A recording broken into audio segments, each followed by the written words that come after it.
अब आरती का प्रणाम करते हुए आप सबके गुरु माता पिता को प्रणाम करता हूं। बच्चों को ढेर सारा लाड प्यार और सभी लोगों को सुबह की राम राम। आज मैं गले की बात करने जा रहा हूं। आज मैं आपका गला सही करने जा रहा हूं। अगर गला ठीक नहीं होगा तो शरीर के रोग भी ठीक नहीं होंगे, लेकिन दूसरी महत्वपूर्ण चीज है, यदि गला ठीक नहीं होगा तो आप बोलकर दूसरों को प्रभावित कैसे करेंगे? आपकी आवाज मधुर कैसे होगी? या तो कांपेगी, या तो तीखी हो जाएगी, या तो बहुत हल्की हो जाएगी, या भरभर आएगी, होर्सनेस आ जाएगी। इसीलिए गला ठीक करना बहुत जरूरी है। और एक बात बताओ, अगर गला बचपन में बहुत खराब रहता है ना, तो संतान उत्पत्ति में भी दिक्कतें हो जाती हैं। और दूसरी चीज, गला जब बहुत खराब रहता है ना, तो बहुत सारे हार्मोनल डिस्टर्बेंस हो जाते हैं पिट्यूटरी ग्लैंड से रिलेटेड। इसलिए आज की बात को ध्यान से सुने। गले को ठीक रखने के लिए आयुर्वेद और एक्यूप्रेशर के कुछ बहुत महत्वपूर्ण प्रयोग हैं, जो मैं आपको बता दूंगा।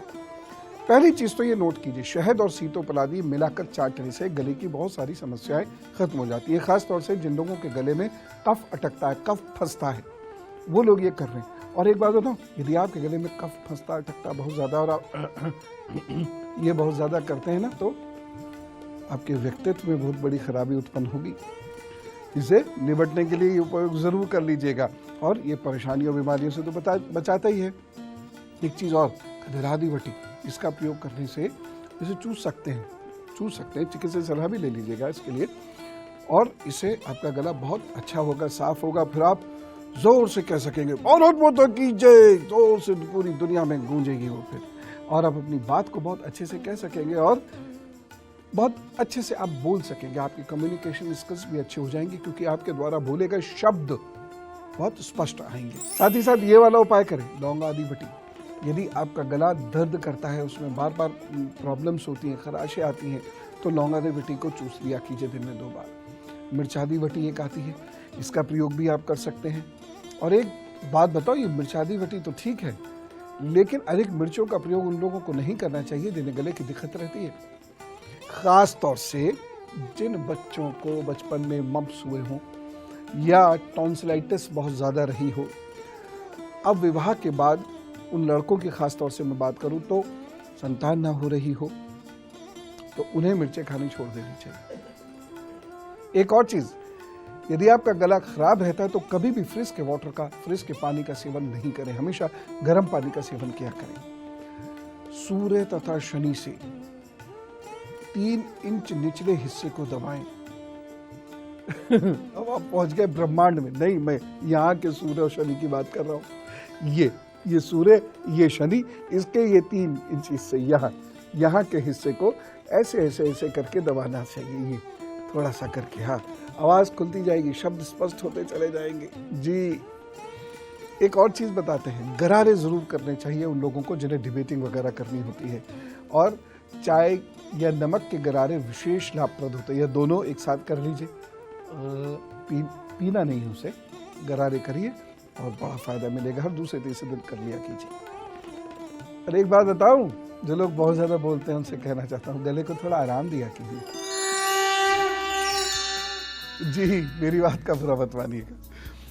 मैं मेष, वृषभ, मिथुन और कर्क राशि का हाल बताता हूं आपको मालूम है, गले की जब खराबी शुरू होती है तो व्यक्ति का चरित्र कमजोर पड़ता चला जाता है ना। गलत दिशा में सोचिएगा, उसका व्यक्तित्व कमजोर पड़ता चला जाता है। मैं कहना चाह रहा हूं, वो बहुत जल्दी कॉम्प्रोमाइज करने लग जाएगा और कॉन्फिडेंस लेवल उसका कम होता चला जाएगा और कंसंट्रेशन उसका बहुत ज्यादा डल हो जाएगा। बताइए, गले की समस्या है, हम उसे कहाँ इतना ध्यान देते हैं, लेकिन इसका इम्पैक्ट कितना है। इसे रोकने के लिए ये उपाय नोट कीजिए। सबसे बड़ा उपाय है, बैंगनी रंग पर एकाग्र हो और हंग का 108 बार उच्चारण करना शुरू करें। और पहले तो उच्चारण करें और धीरे धीरे फिर मानसिक रूप से करें। जैसे समझिए, ये आपने बैंगनी रंग रखा है सामने, हंग हंग हंग हंग, फिर आंख बंद हो गई और धीरे धीरे आपका मानसिक उच्चारण शुरू हो गया। 108 बार रोज सुबह ऐसा करने से आपको गले की समस्या से भी मुक्ति मिल सकती है, लेकिन गले की समस्या के कारण होने वाले व्यक्तित्व के दोषों से मुक्ति तुरंत मिलनी शुरू हो जाएगी। एक और चीज, भीनी सुगंध का प्रयोग कीजिए यदि आपको गले की समस्या रहती है। फिरोजा, लाजवर्त या नीली का प्रयोग करना चाहिए ऐसे लोगों को। इनमें से किसी भी रत्न को तांबे में मढ़वाकर बैंगनी रंग के धागे में आप पहन सकते हैं। और शनिवार को एक और चीज, कच्चा सुहागा आधा ग्राम मुंह में रखना है और उसका रस चूसना है। अब वैद्य जी इसको तैयार कर देंगे, उनसे आप ले लीजिएगा। सोते समय हल्दी की छोटी सी गांठ मुंह में रखकर थोड़ी देर चूसने से गला बहुत सुंदर हो जाता है, अच्छा हो जाता है। अब आप तुरंत पहुंचे, हाँ गला सुंदर हो जाएगा तो नेकलेस अच्छा लगेगा। अरे मैं आवाज के लिए कह रहा हूं, आवाज अच्छी हो जाती है। एक और चीज, मुलेठी चूर्ण पान के पत्ते में रखिए और कुछ नहीं, उसमें सिर्फ मुलेठी चूर्ण और पान के पत्ता, उसको मुंह में रखकर और धीरे धीरे धीरे धीरे ऐसे ऐसे चबाइए। वो जैसे पिक्चर में देखते थे ना पहले आप पुरानी फिल्म्स में, वो वाला तरीके से। और आप देखना आवाज आपकी कितनी अच्छी होगी, पेट भी आपका ठीक होगा, खराशें भी आपकी खत्म होंगी, शब्दों का उच्चारण आपका अच्छा होगा और आपके व्यक्तित्व पर भी बहुत सकारात्मक प्रभाव आएगा। सूजन यदि आ जाती है तो वह दूर होगी। हाँ, एक चीज जरूर है, आप उसमें गुलकंद मिला सकते हैं यदि आपको तकलीफ गले की बहुत हो जाती हो तो। थोड़ा सा पान, उसमें गुलकंद और उसमें मुलेठी, और देखना 15-20 दिन में कितना फर्क पड़ने लगेगा। एक और चीज, रात को सोते समय 7 काली मिर्च और उतने ही बताशे चबाकर सो जाइए। हाँ देखिए, बताशे आप नहीं खा सकते हैं यदि आपको शुगर की कोई प्रॉब्लम है तो। बताशे नहीं मिले तो मिश्री भी आप लोग मुंह में डाल के, बहुत जगह बताशे नहीं मिलते हैं तो मिश्री का सेवन भी कर सकते हैं। 7 काली मिर्च, 7 मिश्री, बस चूसते भी रह सकते हैं। अब आपको मिर्चें यदि लग रही हैं तो बिस्तर से उठ के भागेंगे पानी के लिए, बजाय उसके अब उसे ऐसे करके अपने चूसते रहिए, अपना काम करते रहिए। आधे घंटे के बाद मिश्री खुल जाएगी, काली मिर्च अपना बाहर फेंक दीजिएगा, सब ठीक है। जिन व्यक्तियों के गले में निरंतर खराश रहती है या जुकाम में एलर्जी के कारण गले में बहुत तकलीफ बनी रहती है, वह सुबह शाम दोनों वक्त 4-5 मुनक्के के दानों को खूब चबाकर खा ले, लेकिन पानी नहीं पीना है फिर ऊपर से आधे घंटे तक। 10 दिनों तक लगातार ऐसा करने से बड़ा बढ़िया लाभ होता है।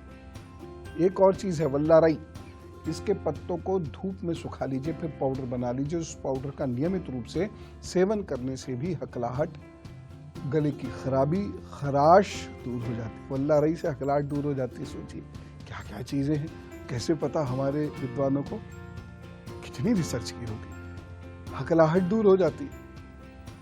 एक और चीज, सवेरे 1 चम्मच सूखे आंवले का पाउडर और 1 चम्मच देसी घी का सेवन करने से भी हकलाहट में लाभ मिलता है। मैंने लगे हाथ बता दिया कि बहुत सारे बच्चे आजकल क्या करते हैं, you know I was going there and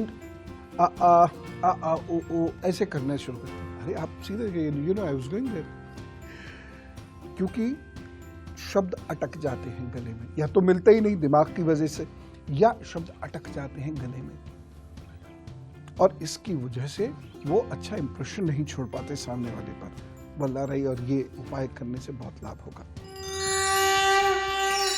क्योंकि गले में है वाणी, और वाणी पर कितनी चीजें निर्भर करती हैं। गले में आपका स्वास्थ्य है और स्वास्थ्य पर भाग्य निर्भर करता है। चलिए मैं आपको सिंह, कन्या, तुला, वृश्चिक राशि का हाल बता दूं, उसके बाद फिर आगे की बात करते हैं। अब मैं आपको थोड़े से कुछ और उपाय बताता हूँ, जरा गौर से सुनिए। आवाज मधुर जब होती है ना, कर्ण प्रिय, तो वह लोगों को बांध लेती है, दोस्त बन जाते हैं लोग आपके।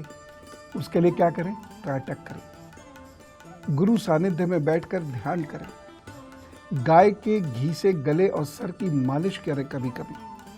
1 चम्मच सारस्वत चूर्ण और आधा चम्मच ब्राह्मी, ये शहद में मिला दें, ब्राह्मी क्रुथम, ये शहद में मिला लें और इस मिश्रण को चावल के गोलों में मिलाकर मुंह में अच्छी तरह रखकर चबाइए और देखिए वाणी मधुर होगी, हकलापन भी चला जाएगा, तोतलापन भी चला जाएगा। सिगरेट मत पीजिए, सिगरेट पीने से गला बहुत खराब होता है। अम्ल बनाने वाला यानी एसिड बनाने वाला भोजन मत कीजिए। दही, चावल रात में मत लीजिए। और रात में दूध में फल भी, खटाई भी। एडेनोइडो के कारण बच्चा श्वास नहीं ले पाता, मुंह खोलकर सोता है और मुंह खोलकर श्वास लेने से परेशानी होती है। ऐसे में चिकित्सक को जरूर दिखा देना चाहिए, जरूर बताना चाहिए कि बच्चा हमारा ऐसे करके सोता है और गहरी सांस इस तरीके से लेता है। इससे हमेशा खांसियां उठती रहती है बच्चों को, ठीक है ना। और लेकिन बड़े यदि हैं, उनको ये प्रॉब्लम है, तो थोड़ा थोड़ा पानी पीते रहने से ये समस्या दूर होती है। बहुत जोर से चीखना नहीं चाहिए और ना ही बहुत फुसफुसा के बोलना चाहिए। बहुत सारे लोग होते ना, इधर उधर देखेंगे,